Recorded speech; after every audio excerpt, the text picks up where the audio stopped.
الرحيم تبارك الذي بيده الملك وهو على كل شيء قدير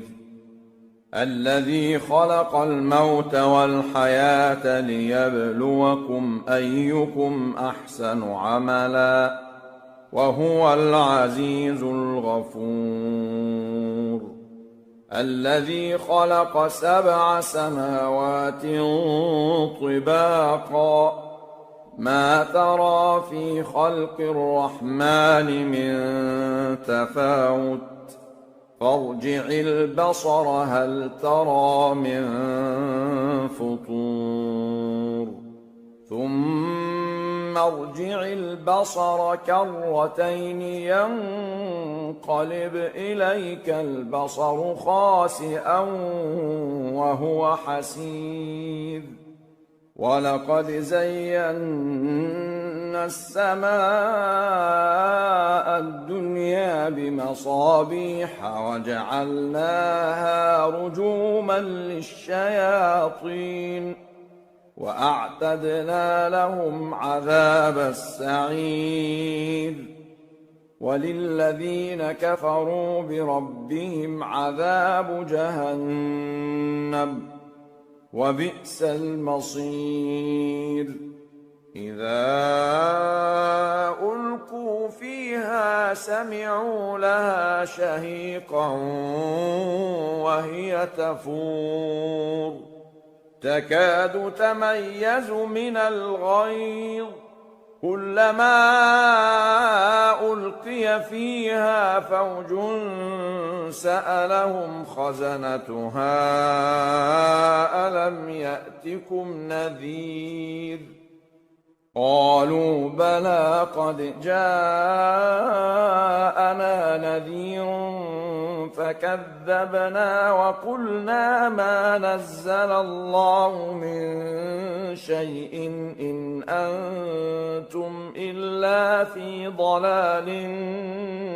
كبير وقالوا لو كنا نسمع أو نعقل ما كنا في أصحاب السعير فاعترفوا بذنبهم فسحقا لأصحاب السعير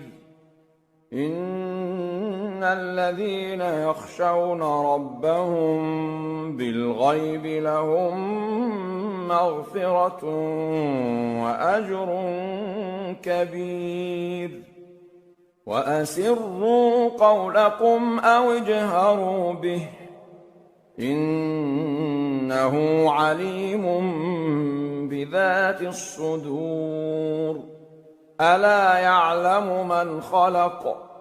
وهو اللطيف الخبير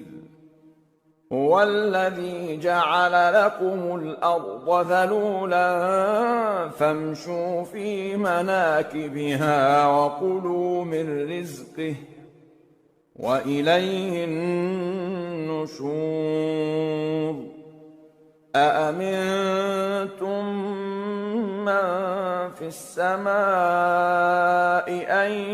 يخسف بكم الأرض فإذا هي تمور أم أمنتم من في السماء أن يرسل عليكم حاصبا فستعلمون كيف نذير ولقد كذب الذين من قبلهم فكيف كان نكير أولم يروا إلى الطير فوقهم صافات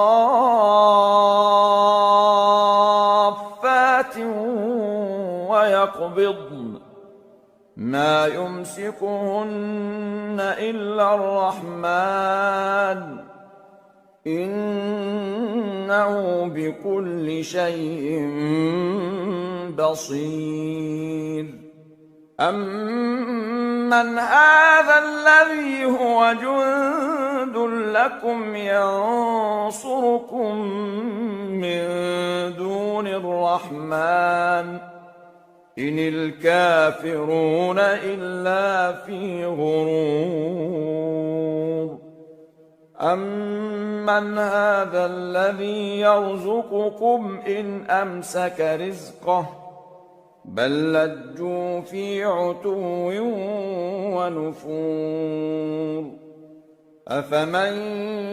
يَمْشِي مُكِبًّا عَلَىٰ وَجْهِهِ أَهْدَىٰ أَمَّن يَمْشِي سَوِيًّا عَلَىٰ صِرَاطٍ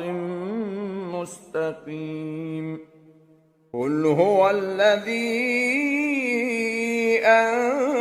أَنشَأَكُمْ وَجَعَلَ لَكُمُ السَّمْعَ وَالْأَبْصَارَ وَالْأَفْئِدَةَ قَلِيلًا مَّا تَشْكُرُونَ قُلْ هُوَ الَّذِي ذَرَأَكُمْ فِي الْأَرْضِ وَإِلَيْهِ تُحْشَرُونَ وَيَقُولُونَ مَتَىٰ هَٰذَا الْوَعْدُ إِن كُنتُمْ صَادِقِينَ قُلْ إِنَّمَا الْعِلْمُ عِندَ اللَّهِ وَإِنَّمَا أَنَا نَذِيرٌ مُّبِينٌ فَلَمَّا رَأَوْهُ زُلْفَةً سِيئَتْ وُجُوهُ الَّذِينَ كَفَرُوا وَقِيلَ هَٰذَا الَّذِي كُنتُم بِهِ تَدَّعُونَ قُلْ أَرَأَيْتُمْ إِنْ أَهْلَكَنِيَ اللَّهُ وَمَن مَّعِيَ أَوْ رَحِمَنَا فَمَن يُجِيرُ الْكَافِرِينَ مِنْ عَذَابٍ أَلِيمٍ قُلْ هُوَ الرَّحْمَٰنُ آمَنَّا بِهِ وَعَلَيْهِ تَوَكَّلْنَا فَسَتَعْلَمُونَ مَنْ هُوَ فِي ضَلَالٍ مُّبِينٍ قُلْ أَرَأَيْتُمْ إِنْ أَصْبَحَ مَاؤُكُمْ غَوْرًا فَمَن يَأْتِيكُم بِمَاءٍ